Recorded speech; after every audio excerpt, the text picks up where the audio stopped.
तो देखो हम कलर कोडिंग स्टार्ट किए थे, तो कलर कोडिंग हम आगे पढ़ा रहे हैं। थोड़ा सा इतना बता दिया था शायद उस दिन के लेक्चर में, इतना डायग्राम बना था, इतना आपको गया भी है। तो कलर कोडिंग पढ़ते ही क्यों है, तो ये बात मैं आपको बताऊं। कलर कोडिंग इसलिए पढ़ते हैं, मान लो यार रजिस्टर आप लैब में जाके देखोगे तो रजिस्टर बहुत पतले वायर के जैसा होता है। जैसे मतलब ये बड़ा सा इतना नहीं लिखा रहता है, बहुत पतले से वायर के जैसा होता है। जैसे मान लो यही है रजिस्टर, ऐसा दिखेगा आपको, इतना पतला, इतना बड़ा रजिस्टर। तो इस पर कहाँ से नंबर लिख पाओगे 25? कई बार नंबर लिखा है, मान लो 250 ओम है, 0 हट गया, मिट गया किस समय बाद, तो 25 ही आपको दिख रहा है। तो 25 आपको दिख रहा है तो 25 ओम ही मानोगे, जबकि वो असलियत में कितना था, 250 ओम। ठीक है, तो ऐसे सिचुएशन में क्या आएगा, दिक्कत आती है। तो इसलिए क्या कहा गया कि कलर का स्ट्रिप बना दो, 3 कलर। उसके लिए कुछ वैल्यू रखना है। कलर मतलब एक न्यूमेरिकल वैल्यू, तो हर कलर के लिए एक न्यूमेरिकल वैल्यू लगाना पड़ेगा। जैसे कि कलर, और ये चौथा जो पोजीशन होता है ना, इस चौथे में क्या होता है, ये चौथा 3 तो कलर होंगे, उसकी कुछ वैल्यू होंगी। चौथे में टॉलरेंस वैल्यू देखते हैं, मतलब एक तरीके का एरर यहाँ से डिसाइड होता है। तो मैं बताता हूँ एरर कैसे डिसाइड होगा। कलर और उसकी करस्पॉन्डिंग वैल्यू देखो, black, brown, red, orange, yellow,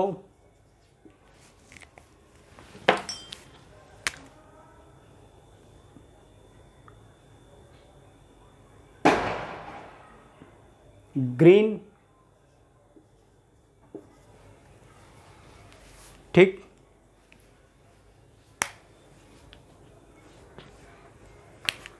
blue, violet, ठीक है। Black, brown, red, orange, yellow, green, blue, violet, ठीक है। आपको ग्रे, वाइट,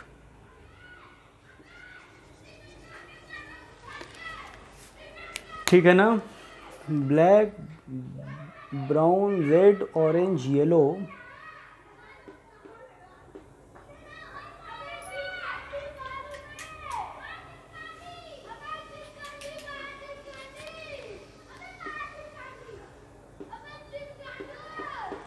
ठीक है, ये इतना है। इसके लिए आपको नंबर असाइन किया गया, तो वो नंबर है आपका 0। इसके लिए रखा गया, ये स्टैंडर्ड वैल्यूज़ बोली गई, एक क्रेड बना दिया गया। कहीं ब्लैक दिखे तो उसके लिए नंबर 0, ब्राउन के लिए 1, रेड दिखेगा 2, ऑरेंज दिखेगा 3, येलो दिखेगा 4, ग्रीन दिखेगा 5, ब्लू दिखेगा 6, वायलेट दिखेगा 7, ग्रे दिखेगा 8, वाइट दिखेगा 9। ठीक, इसको याद रखना है, और ये नंबर के साथ सीक्वेंस में याद रखना है। विबग्योर जैसे याद है, इंक्रीजिंग ऑर्डर ऑफ लैम्डा, उसी तरह से ये कलर कोडिंग याद रखना है। कलर का कोड है ये अलग से। ये जो चौथा स्ट्रिप होता है ना, इस चौथे के बारे में हम बताएंगे आपको क्या होता है। तो इसको याद रखना है, किसी भी तरह से याद रखोगे तभी क्वेश्चन सॉल्व हो पाएगा, ठीक है ना। तो इसको हमें याद रखने का तरीका है, देखो बीबी रॉय,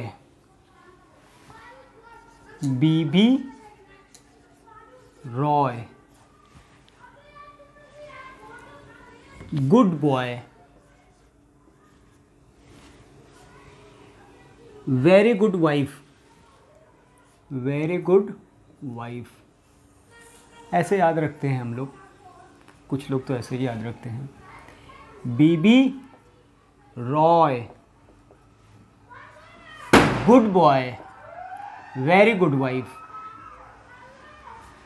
तो इसमें बच्चों इस तरह से याद रखते हैं हम लोग, और ये याद भी रहता है। ऐसे याद रखो कि मतलब एकदम काले से शुरू करो, एकदम सफ़ेद पे ख़त्म करो, दो तो क्लियर रहेगा। शुरुआत एकदम काले से सफ़ेद पे जाके ख़त्म होगा, ठीक है ना। BB Roy, BB Roy, good boy, very good wife. तो 4 हो गए, ठीक है ना। ये कलर याद करने का तरीका भी है। ये कलर हमें लग रहा है आप लोग याद रखोगे अब से, इसको भूलने का तरीका तो नहीं पा पाओगे अब चाह के भी नहीं भूलोगे। तो ये हमें याद रखना है ना, इसके लिए 0 1 2 3। अब ये चौथा जो होता है ना, चौथा क्या बताता है, चौथा जो होगा वो आपको, चौथा जो होगा वो या तो सिल्वर हो सकता है, या आपका गोल्ड होगा, या आपका नो कलर, चौथा हो ही ना। तो चौथा न हो, अगर कुछ नहीं होगा तो हम बोलते हैं 20% का एरर रहेगा। तब गोल्ड रहेगा और सिल्वर रहेगा तो 10% का एरर, गोल्ड रहेगा तो 5% का एरर। तो ये क्वालिटी डिसाइड करेगा उस रजिस्टर का, कि जो रजिस्टर आपको दिया गया है वो वास्तविकता कितने है। तो जो लिखा हुआ है, जो आप कैलकुलेट कर रहे हो, उस कैलकुलेशन में कितना % का एरर है, ये कलर डिसाइड करेगा। कुछ नहीं है तो 20%, ठीक है ना। तो ये कैलकुलेशन का पूरा तरीका आपको क्लियर हो जाना चाहिए। आप क्वेश्चन जैसे एक आध दो करके देखते हैं। पहले दो क्या देंगे, पहले दो कलर क्या देंगे, 2 सिंगल डिजिट के नंबर, एक सिंगल डिजिट के नंबर, एक डबल डिजिट का नंबर, सॉरी एक डबल डिजिट का नंबर। तो जैसे मान लो आपके सामने ये रखा मैं,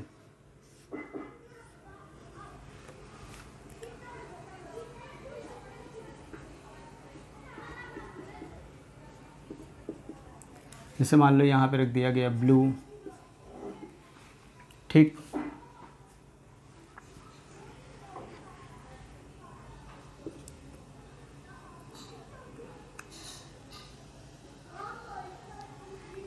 और यहाँ पे,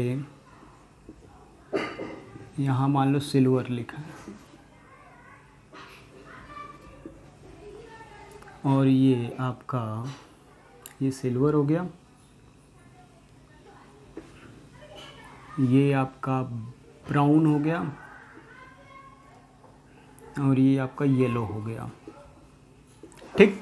अब ये बताओ इस रजिस्टर के बारे में देख के। तो सबसे पहला काम रजिस्टर का रेजिस्टेंस कैलकुलेट करना। तो कैलकुलेट करो, देखो कैसे। पहला डिजिट ब्लू और येलो से डिसाइड होगा, पहले 2 डिजिट। तो ब्लू की वैल्यू कितना है, ब्लैक ब्राउन, याद रखना, back brown, sorry black brown, black brown ये है ब्लैक ब्राउन। यहाँ पे ब्लू है, तो ब्लू की वैल्यू कितनी है, 0 1 2 3 4 5 6। येलो के लिए कितना है, येलो के लिए 1 2 3 4 5। ब्राउन के लिए कितना है, 2। तो ठीक है, पहले 2 डिजिट आपको क्या देंगे, पहले 2 डिजिट का नंबर, और दूसरा वाला कलर देगा आपको 10 to the power 2।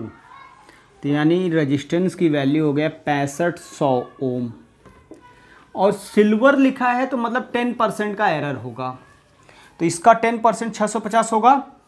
तो आंसर क्या हो जाएगा, यानी जो आंसर आपको लिखा गया है वो 650 6500 प्लस माइनस 650 ओम रहेगा।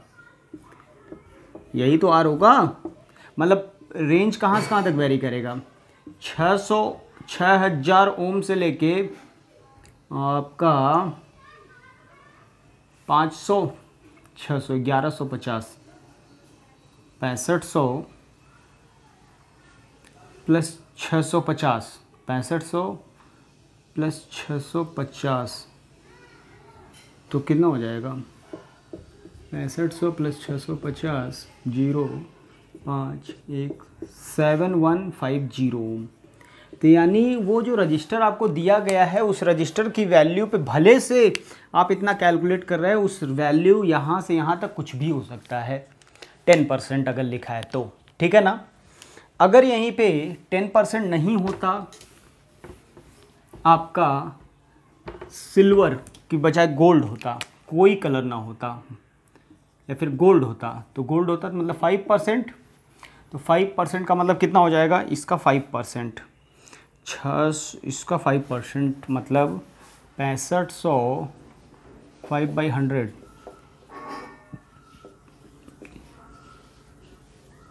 325, 6500 में से 325 सब्ट्रैक्ट कर दोगे तो 125, यानी 6125 ओम, और 325 इसमें जोड़ दो तो 6825 ओम। इस रेंज में रजिस्टर रहेगा, ठीक है, ये रेजिस्टेंस की वैल्यू रहेगी। तो एक बात बताओ, आप खुद सोचो कि आपको एक मैं रजिस्टर दूँ और कहूँ कि वो रजिस्टर बहुत बड़े रेंज में से कुछ भी हो सकता है, और एक बोलूँ कि नहीं ये ज़्यादा एक्यूरेट, थोड़ा बहुत ज़्यादा डिफरेंस नहीं है, तो एरर इसमें कम है, वो ज़्यादा अच्छा होगा ना। कि मैं एक रजिस्टर दूँ, बोलूँ कि ये 500 ओम का रजिस्टर लेके जाओ, 20% का एरर है उसमें, 100 ओम का, मतलब वो 400 से 600 कुछ भी हो सकता है। 500 का है, 10% का एरर अगर है तो 450 से लेके 550 तक कुछ भी हो सकता है, लेकिन 5% का एरर है तो 25, 475 से 525 के बीच ही रहेगा। ज़्यादा स्पेसिफिक होगा तो वो एक्यूरेट रीडिंग लोगे ना, कहीं लैब में यूज कर रहे हो तो वो जो रजिस्टर यूज कर रहे हो तो आप तो मान के 500 चल रहे हो और वो कहीं 600 हुआ तो कितना भयंकर एरर आएगा कैलकुलेशन में। आप डॉक्टर हो, इंजीनियर हो, करंट देख के आप सिग्नल बना रहे हो, सिग्नल में फ्लक्चुएशन बहुत ज़्यादा आ रहा है और असलियत में कुछ और ही रहा होगा, एरर सब। तो ये सारी बातें जो हैं इस पे भी डिपेंड करता है। तो जैसे कपड़े का ही समझो ना यार, कि एक ही शर्ट 500 का भी मिलता है, 5000 का भी मिलता है, क्या अंतर है, क्वालिटी। तो वही क्वालिटी का अगर कुछ ना हो, 4th पोजीशन पे कुछ ना हो, तो आपका तो भी रेजिस्टेंस निकाला जा सकता है, ठीक है ना। तब 20% एरर के साथ, तो ये सारी रेजिस्टेंस की कैलकुलेशन की बात तो हो गई। मुझे लग रहा है यहाँ तक किसी को कोई कष्ट नहीं है, ठीक है बच्चों। ये वाली बात सबको क्लियर होना चाहिए, इसमें किसी को कोई कष्ट नहीं होना चाहिए, ठीक है ना। अब कुछ बातें जैसे हम आपको जो छोड़े थे, जैसे मान लो करंट डेंसिटी। करंट डेंसिटी क्या होता है, तो करंट डेंसिटी क्या होता है, मान लो यार करंट डेंसिटी, करंट ऐसे फ्लो हो रहा है आई, तो ये क्रॉस सेक्शनल एरिया, ठीक है ना। अब ये क्रॉस सेक्शनल एरिया ऐसे भी हो सकता है, ये क्रॉस सेक्शनल एरिया मतलब कल के दिन ऐसा भी करंट फ्लो हो सकता है कि आपका करंट का डायरेक्शन ऐसा है, क्रॉस सेक्शनल एरिया जो करंट के डायरेक्शन से जो फ्लो हो रहा है, ठीक है ना, उसका डायरेक्शन क्या है उस तरह से। तो हर जगह जो क्रॉस सेक्शनल एरिया का जो डायरेक्शन है, जैसे मान लो आपका आईआईटी में इस बार क्वेश्चन जो आया था ऐसे था, तो अब यहाँ से करंट ऐसे फ्लो हो रहा है, यहाँ पे करंट ऐसे जा रहा है, तो क्रॉस सेक्शनल एरिया देखो, ये क्रॉस सेक्शनल एरिया बनता जा रहा है, ठीक है ना। क्रॉस सेक्शनल एरिया अगर ऐसे हुआ, करंट से डायरेक्शन से थीटा बन रहा है एरिया वेक्टर, तो जे बोला गया, कहा गया कि current J dot area equal to current, J dot area equal to current. तो ये जे जो है ना वेक्टर क्वांटिटी है, वेक्टर होता है, J dot A equal to current, तो J equal to I by A magnitude wise, ठीक है ना। इस पे ये छोटी सी बात रही। अब अगर हम ये पढ़ें करंट डेंसिटी,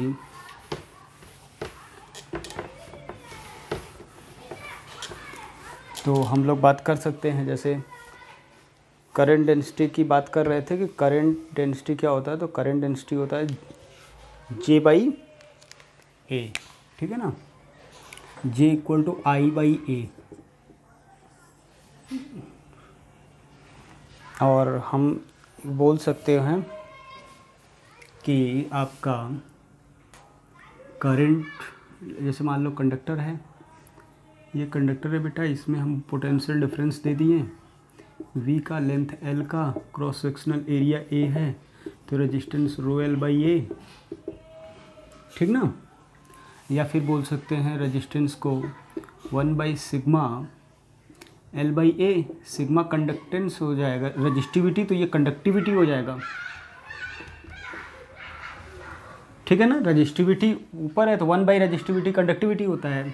तो J को ऐसे भी लिख सकते हैं, देखो ध्यान से, तो J को लिख सकते हैं I का फॉर्मूला हम लोग जानते हैं NeAVD,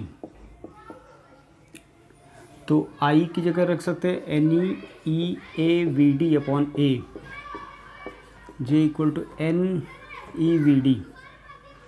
VD को हम लोग पढ़े थे, फॉर्मूला याद आ रहा हो आप सभी को, तो VD निकालने के लिए तरीका पढ़ा गया था, क्या था, VD था, जैसे मतलब याद आ रहा है ना आप सभी को कि ये लैम्डा था, तो VD वेलोसिटी से चल रहा था, एक तो एक्सेलरेशन था, तो लैम्डा इक्वल टू हम लोगों ने एक तरीका तो ये लिखा था E by m tau square, और लैम्डा निकालने का तरीका दूसरा था VD into tau.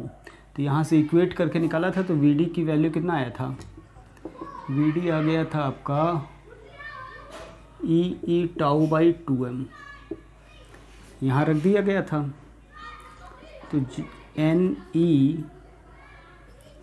Tau by 2m, J equal to क्या हो जाएगा, NE square tau by 2m into E। याद आ रहा हो आप सभी को, तो रो हम पढ़े थे 2m by NE square tau, तो इसकी जगह 1 बाई रो लिख सकते हो या फिर सिग्मा लिख दें, तो J equal to sigma E। एक रिलेशन ये भी है, इसको कहते हैं हम लोग microscopic expression of Ohm's law, ठीक ना, माइक्रोस्कोपिक रिप्रेजेंटेशन। ये छोटी छोटी बातें हैं जो हम लोग को याद रखना चाहिए, ठीक है। यहाँ पे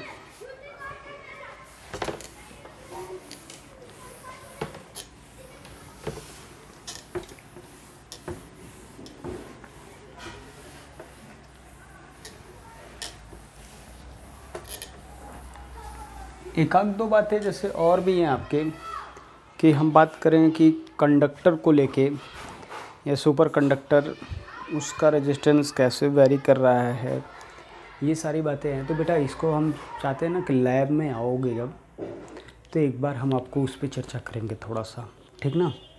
लैबोरेटरी में बहुत सारी चीज़ें, एक बार लैबोरेटरी में आपको इंस्ट्रूमेंट भी बोला गया था कि हम थोड़ा ज़्यादा अच्छे से डिटेल में करेंगे।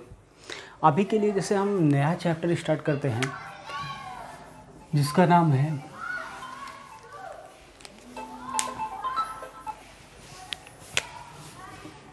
कैपेसिटर, ठीक। तो कैपेसिटर के बारे में थोड़ा समझते हैं।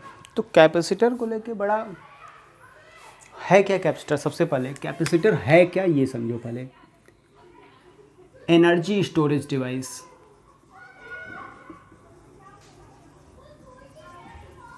कई जगह लिखा रहता है, कई जगह कंफ्यूज करते हैं कि कैपेसिटर चार्ज स्टोर करता है, चार्ज नहीं भाई, ये एनर्जी स्टोर करता है। क्लियर रहना, कैपेसिटर का काम क्या है, एनर्जी का। हम बात कैपेसिटर का काम क्या है, एनर्जी स्टोर करने का। कैपेसिटर का और कोई काम नहीं है एक एनर्जी स्टोर करने का, तो वो है ही है प्रैक्टिकल लाइफ में कैसे यूज करते हैं। कंडेंसर नाम सुना होगा आप लोगों ने, फैन, सीलिंग फैन जो होता है। तो कंडेंसर जो होता है उसका काम क्या है, कई बार आप उसका काम क्या है मैं ऐसे समझा दे रहा हूँ। कई बार आप लोग याद हो आप सभी को, तो शायद मुझे समझ में आ रहा है कि आप लोग देखे होंगे कि फ़ैन कई बार बिगड़ जाता है तो लोग ऐसे पंखा डंडे से हिला देते, घुमा देते हैं, फिर अपने आप चलने लगता है। ठीक है। तो जब घुमा दिया उसको, तो बेसिकली वो रीज़न तो उसका यही है कि भाई कोई भी इंडक्शन मोटर, उस फ़ैन एक इंडक्शन मोटर है, और दुनिया में कोई भी इंडक्शन मोटर को स्टार्ट करने के लिए भाई आपको पहले घुमाना पड़ेगा, रोटेशन देना पड़ेगा। क्यों? उसके पीछे लॉजिक है कि कंडक्टर में फोर्स मैग्नेटिक तभी लगेगा जब कंडक्टर मूव कर रहा होगा, तो पहले मूव कराना पड़ेगा कितना भी मैग्नेटिक फील्ड हो। मैग्नेटिक फील्ड कैसा भी हो, उसमें कंडक्टर मूव करता है तब तो फोर्स लगता है। तो इंडक्शन मोटर में आप कभी कभी फ़ैन का निकालो तो देखो अंदर से कॉइलिंग बहुत सारे होते हैं, उसके अंदर एक कंडक्टर रॉड रहता है, तो वो ये कॉयल मैग्नेटिक फील्ड डेवलप किया, उसमें रॉड घूमेगा तब तो उसमें फोर्स लगेगा, तो घुमाना पड़ता है पहले, क्योंकि मैग्नेटिक फोर्स तभी लगता है मोशनल ऑब्जेक्ट पे लगता है, स्टेशनरी ऑब्जेक्ट पे नहीं लगता। तो हमारा काम क्या है, तो उसके लिए ये कंडेंसर क्या है, इनिशियली टॉर्क देने का काम, टॉर्क मतलब घुमाने का काम कंडेंसर का है। नहीं तो डंडा लेके घुमाओ, वो तुम कर सकते हो, तो डंडा लेके घुमाते हैं नहीं हम लोग। गाँव में जनरेटर वगैरह आप देखे होंगे, तो जनरेटर को पहले घुमाते हैं खूब तेज़ी से, जब रोटेट करने लगता है तब हटा लेते, वो अपने आप रोटेट करने लगता है, ठीक है। तो ऐसे केसेस में हम समझते हैं कि कंडेंसर का यूज क्या है। तो कंडेंसर का यूज हमें समझना है। तो पहली बात समझ में आया ना, एप्लीकेशन क्या है। आप कैमरा फ़ोन यूज करते हो भाई, आप फ़ोन यूज किया, आप देखते होंगे कई बार ये जो लाइट आपके मोबाइल का बैक लाइट होता है जो, वो कई बार उसकी इंटेंसिटी इतनी ज़्यादा होती है कि एक 10-20 वॉट के बल्ब से भी ज़्यादा हो जाती है। फ्लैश लाइट बहुत ज़्यादा होती है, तो वो अचानक से होती है, कम हो जाता है। तो रीज़न क्या है भाई कि वो कैपेसिटर लगे होते हैं, कैपेसिटर अपनी एनर्जी तुरंत रिलीज़ कर देते हैं, डिस्चार्ज कर देते हैं। तो बैटरी का काम भी तो यही है, एनर्जी सप्लाई करने का। बैटरी, आपके घर में इन्वर्टर होगा तो इन्वर्टर से क्या होता है, इन्वर्टर का ही तो यूज करके फ़ैन चलता रहता है, एनर्जी वो भी दे रहा है। तो कैपेसिटर का काम क्या हुआ, सिमिलरिटी पहले समझो। सिमिलरिटी क्या है, ये भी एनर्जी, बैटरी, पहला सिमिलरिटी, दोनों एनर्जी स्टोरेज डिवाइस है, ठीक है। कैपेसिटर और बैटरी दोनों ही एनर्जी स्टोर करते हैं। बैटरी भी कहीं भी दो कंडक्टर के बीच पोटेंशियल डिफरेंस क्रिएट कर सकता है, तो ये भी पोटेंशियल डिफरेंस क्रिएट कर सकता है। दोनों में ये दोनों ही सिमिलरिटी हैं। इसका भी काम, battery can be charged, capacitor can also be charged, ठीक। सोर्स ऑफ एनर्जी हो जाता है बैटरी, तो कैपेसिटर भी चार्ज होने के बाद सोर्स ऑफ एनर्जी बन जाता है। तो ये सारी सिमिलरिटी हैं। तो अंतर क्या है, तो अंतर हम समझते हैं। देखो एक थोड़ा एग्जांपल हम देते हैं छोटा सा, जिससे कोशिश करना अंतर समझने का। अगर थोड़ा सफल प्रयोग रहेगा तो आपको समझ में आ जाएगा। मैं मानूंगा कि सफलतापूर्वक आपको समझ में आ गया। बेसिक डिफरेंस क्या है दोनों में, तो अगर सब कुछ सिमिलरिटी है तो बेसिक डिफरेंस बच्चों ये है कैपेसिटर और बैटरी में, क्योंकि बैटरी और कैपेसिटर दोनों एक जैसे होते हैं। बैटरी का भी काम पोटेंशियल डिफरेंस देने का है, बैटरी का भी काम एनर्जी देने का है, कैपेसिटर का भी काम वही है। अंतर क्या है, अंतर समझते हैं। अंतर बेटा ऐसा है, डैम, पानी का है डैम,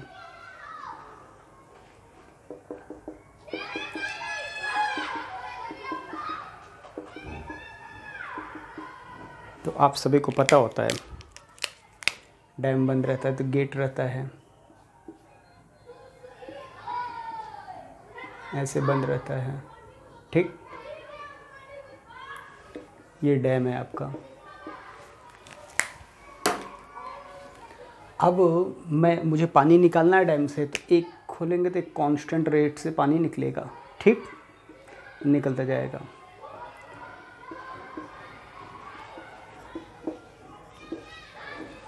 तो ये एक जितना पानी, मतलब एक तरीके से समझे, पानी हमारे लिए समझ लें हम, पानी इज इक्विवेलेंट टू एनर्जी।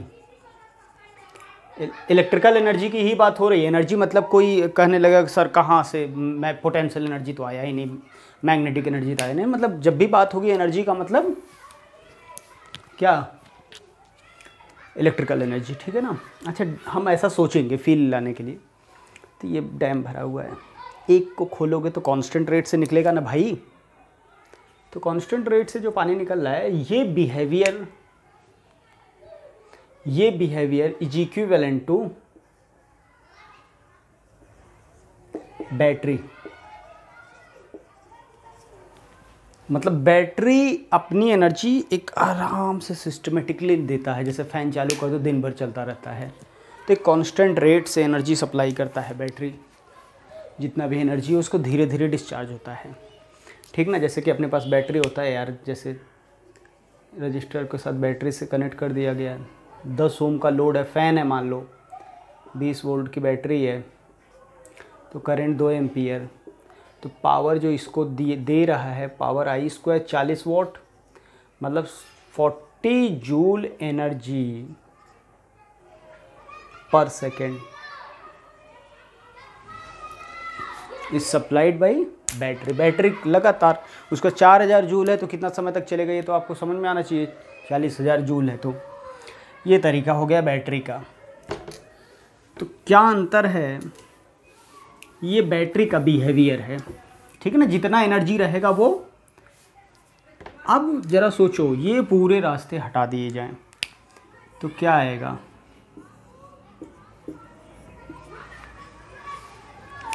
अगर ऐसा कर दिया जाए तो बाढ़ आ जाएगा।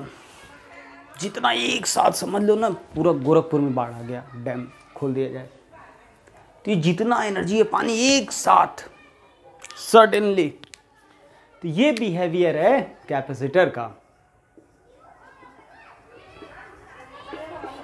Is equivalent to capacitor. Capacitor suddenly releases its all energy.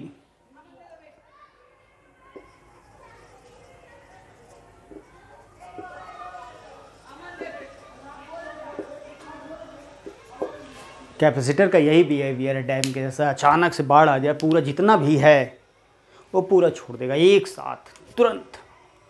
जैसे कैपेसिटर के पास इस बोतल में पानी भरा है तो बोतल से धीरे धीरे निकलता रहेगा। बैटरी होगा तो बैटरी का काम क्या होगा, नीचे से बेस ही गायब कर दो, फटाक से एक साथ निकल जाएगा। बैटरी होगा तो एक छोटा सा पिन होल कर दो, धीरे धीरे पानी निकलता रहेगा, एनर्जी। ये बैटरी का काम है। कैपेसिटर होता तो क्या करता है, ये पूरा बेस हटा दो, गायब कर दो। तो कुछ ज़्यादा हम कहानी नहीं सुनाने का प्लान बन रहा है तो वैसे बहुत कहानी वाला ये शुरुआत, इसका बहुत ज़्यादा टाइम लगता है। अभी एक लेक्चर लग जाता है जनरली। मैं चाहता हूँ कि बस थोड़ा सा और सारी कहानियाँ जो हैं इससे रिलेटेड समझाने का, वो मैं इस बार छोड़ रहा हूँ क्योंकि ज़्यादा समय नहीं है अपने पास, ठीक है ना। अब काम की बात करते हैं थोड़ा थोड़ा। तो बेटा काम की बात यह है कि बैटरी कैपेसिटर जो है वो एनर्जी का सोर्स है, ये सारी बात समझ में आया। अब बात आया कि एनर्जी कहाँ होता है, कैसे होता है। एनर्जी का सोर्स है कैपेसिटर, बैटरी के जैसा कांस्टेंट रेट से नहीं देगा, जितना होगा अचानक से दे देगा, ठीक। तो पानी के एग्जांपल्स हम लोग समझ रहे थे कैसे होता है।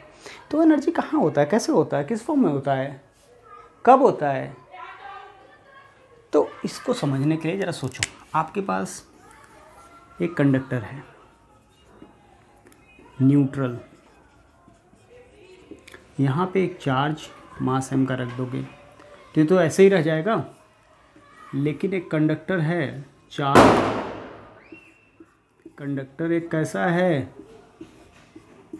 चार्ज्ड कंडक्टर है। इसके पास चार्ज क्यू मास m रिलीज्ड, तो कुछ समय बाद इसके पास बहुत ज़्यादा काइनेटिक एनर्जी आ जाएगा। तो ये एनर्जी कहाँ से आया? What is the main difference between these two situations? इसके पास एनर्जी आया तो कहीं से आया होगा ना, because energy can not be created nor be destroyed. तो इस पार्टिकल के पास काइनेटिक एनर्जी कुछ समय बाद आ जा रहा है, इसके पास नहीं आ रहा है। तो इसको क्या अंतर आया दोनों में, ये इलेक्ट्रिक फील्ड का? तो एनर्जी मतलब इलेक्ट्रिक फील्ड, इलेक्ट्रिक फील्ड मतलब एनर्जी। याद रखना, कहीं इलेक्ट्रिक फील्ड है तो समझ लो एनर्जी है। ये बात हम आपको इलेक्ट्रोस्टैटिक्स में भी समझा दिए थे, ठीक है ना। इसमें लेकिन इस तरह का कंडक्टर होगा तो समझ लो एनर्जी कहाँ से कहाँ तक बिखरा पड़ा है, एनर्जी कहाँ से कहाँ तक बिखरा पड़ा है, आर से लेके इन्फिनिटी तक। तो ये अच्छा हुआ क्या? नहीं, अच्छा नहीं हुआ। हमें अचानक से बहुत ज़्यादा एनर्जी की ज़रूरत पड़ेगी तो ये तो यूज करना सही नहीं है एनर्जी, ये नो डाउट, मैं ऐसा नहीं कह रहा हूँ, बट ये उसी प्रकार की बात हो गई कि किसी को कोई कह रहा है कि मुझे 1 सेकेंड में 5000 लीटर पानी चाहिए, तो मैं उसको ले जाके दे दूँ बाल्टी से पानी, उसके सामने नीचे गिरा दूँ, कहूँ ले लो बिखरा पड़ा है पानी, 1 सेकेंड में 5000, यूज क्या कर पाएगा? कुछ नहीं यूज कर पाएगा। उसको दिखा दूँ भाई पृथ्वी तो पानी से भरा पड़ा है, ये नहीं यूज कर सकता। उसको एक जगह जैसे बाल्टी का बाल्टी पानी भरा के रखा है, एक साथ बोला जाए 1 2 3 सब लोग पानी फेंक दें तो अचानक से जहाँ पे होगा वहाँ अचानक से 10-20 हज़ार लीटर पानी आ जाएगा, 50 लोग खड़े रहें। इसी प्रकार कैपेसिटर काम करता है, बैटरी वगैरह, आपका फ्लैश लाइट ऑन करना है, बहुत ज़्यादा एनर्जी कैसे मिलता है, समझ में आ रहा है? बहुत ज़्यादा एनर्जी मिलने का मतलब एक तरीके से जो बहुत ज़्यादा पानी अचानक से चाहिए एक जगह पे, तो क्या कहा जाता है? कहा जाता है कि सब लोग 10-10 लीटर पानी लेकर खड़े रहो, बाल्टी का बाल्टी। 5000 लोग खड़े हैं, 1 2 3, बस पूरा पानी अचानक से सोचोगे तो वहाँ पे पानी का बाढ़ आ जाएगा। तो यही काम, कई सारे छोटे छोटे कैपेसिटर होते हैं, सबके पास थोड़ा एनर्जी है, सबको 1 2 3 फ्लैश लाइट ऑन, तुरंत सारी एनर्जी मिलकर बहुत ज़्यादा एनर्जी हो जाता है। ये सारा काम इस तरह कैपेसिटर काम करता है अपना, ठीक है। तो हमें समझ में आया कि कंडक्टर अगर न्यूट्रल है तो कुछ नहीं कर सकता, चार्ज है तो ये एनर्जी दे सकता है। इसका मतलब डिफरेंस दोनों में ये है इलेक्ट्रिक फील्ड का, तो इलेक्ट्रिक फील्ड मतलब एनर्जी, इलेक्ट्रिक फील्ड मतलब एनर्जी हो गया, इसमें कोई कष्ट नहीं है। इलेक्ट्रिक फील्ड मतलब है एनर्जी आपका। तो बच्चों अब जैसे इलेक्ट्रिक फील्ड की बात हो गई तो एनर्जी हमें समझ में आया। तो चार्ज, कंडक्टर के पास चार्ज रहेगा तभी तो एनर्जी है, यानी एक तरीके से सोचा जाए चार्ज, कंडक्टर चाहिए हमें, क्या चाहिए? कंडक्टर पे ही तो चार्ज होगा, इंसुलेटर पे चार्ज थोड़ी ना होगा। कंडक्टर एक चाहिए, कंडक्टर होगा तो चार्ज होगा, चार्ज होगा तो इलेक्ट्रिक फील्ड होगा, इलेक्ट्रिक फील्ड होगा तो एनर्जी होगा। यानी यही तो कैपेसिटर बनाने का तरीका हो गया, दिमाग में चमका कि ऐसे बनने का। तो ये प्रोसेस से कंडक्टर तो पहले चाहिए ही, चार्ज, तो यहाँ पे चमका, कंडक्टर तो मान लो हो जाएगा। अब चार्ज पे लोग सोचिए चार्ज कैसे, बहुत, अब देखो मैं इतिहास में नहीं जाऊँगा कि बहुत पहले रब करते थे ये सब, कहानी वानी नहीं, कहानी सुनाता था 12th के बैचेज़ में, लेकिन अभी इस साल तो कोरोना का टाइम है ना, तो कहानी नहीं सुनेंगे हम लोग। तो कहानी छोड़ के चार्ज कैसे रखा जा सकता है? चार्ज को स्टोर करने के लिए, चार्ज जनरली स्टोर नहीं होता था। कई बार आप लोग भी महसूस किए होंगे, हाथ को रब करो अचानक से, ऐसे कंघिस करो अचानक से झटका लग जाता है। कई बार हाथों में ही अचानक से, कई बार ऐसा होता है साइकिल बाइक कुछ छुओ तो अचानक से लगता है झटका लग गया। तो लोग झटका लगा यानी करंट, चार्ज आया आपके पास गुजर गया, तो जिससे झटका लगा, करंट फ्लो हो गया। लेकिन वो चार्ज जनरली स्टोर नहीं होता, तो स्टोर करने के लिए हमें बनाया गया ये पूरा सेटअप। चार्ज को स्टोर करना पड़ेगा तभी तो एनर्जी, इलेक्ट्रिक फील्ड रहेगा, इलेक्ट्रिक फील्ड रहेगा तो एनर्जी रहेगा, Q²/R²। तो ये सब तरीका है। तो हमें समझ में आया कि सबसे पहला काम हमें चार्ज को स्टोर करना है। चार्ज स्टोर करने के लिए तरीका देखा गया, भाई कैसे, सबसे पहले चार्ज डेवलप ही कैसे किया जाए। तो कभी चार्ज डेवलप करना होगा तो ऐसे थोड़ा ना रगड़ने लगोगे, आपको एक प्रॉपर तरीका होता है। तो सब सोचा गया चार्जिंग कैसे किया जाता है। चार्जिंग जनरली आप समझो बैटरी से किया जाता है टेक्निकली। एक कंडक्टर ये ले लिया, एक कंडक्टर ये ले लिया, ठीक। अब ये ले लिया गया, ये ले लिया गया, तो हम क्या किए, ए और बी बैटरी से चार्ज कर दिए। पोटेंशियल डिफरेंस दोगे तो भाई, पोटेंशियल डिफरेंस मतलब हायर पोटेंशियल होना चाहिए इसको, करंट कब तक फ्लो होगा, जब तक कि दोनों पे इलेक्ट्रॉन यहाँ से जाएगा, इलेक्ट्रॉन करंट ऐसे फ्लो होगा। अब इस पर चार्ज आ गया, यहाँ पॉजिटिव नेगेटिव दो, ये चार्जिंग हो जाता है बैटरी के थ्रू, ठीक है ना। तब तक चार्ज फ्लो होगा जब तक कि इसका पोटेंशियल का डिफरेंस V0 ना हो जाए, तो इससे इलेक्ट्रिक फील्ड निकलेगा।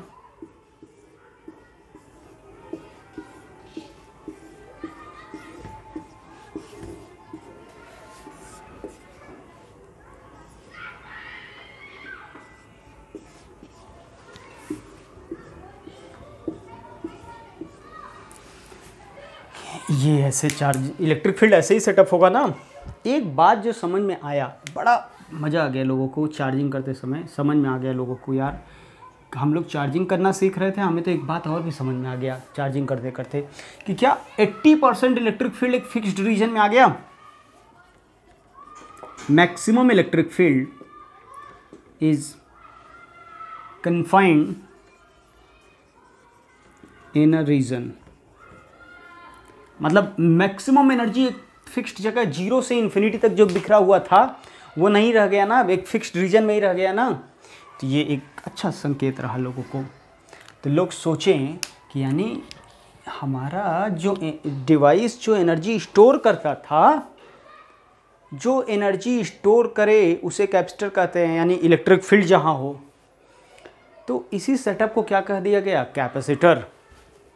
यही तो काम, कैपेसिटर का काम ही क्या था, एनर्जी स्टोर करना। तो अब एनर्जी स्टोर हो गया दोनों के बीच मिलके, तो इसी को क्या कह गए, कैपेसिटर। तो चार्जिंग का तरीका से समझ में आया, चार्जिंग करने चले थे हम। चार्जिंग कैसे होगा, यूजिंग बैटरी। चार्जिंग कैसे होगा, बैटरी से चार्जिंग करने चले थे। लेकिन एक बात समझ में आ गया कि अगर यहाँ पे कंडक्टर है, insulating medium, conductor, conductor, insulator, conductor, conductor, insulator, conductor, ये कॉम्बिनेशन को ही हम बोलते हैं कैपेसिटर। कैपेसिटर मतलब capacity to hold the charge. बोलो भाई, capacity to hold the charge, मतलब चार्ज होगा तभी तो इलेक्ट्रिक फील्ड होगा। कहीं भी दुनिया में कंडक्टर, इंसुलेटर,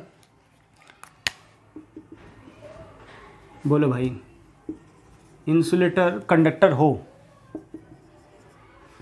तो उस सेटअप को क्या कहेंगे, एनर्जी। अब तुम कहोगे सर इस पे चार्ज कहाँ है, अबे यार गजब बात कर दिए।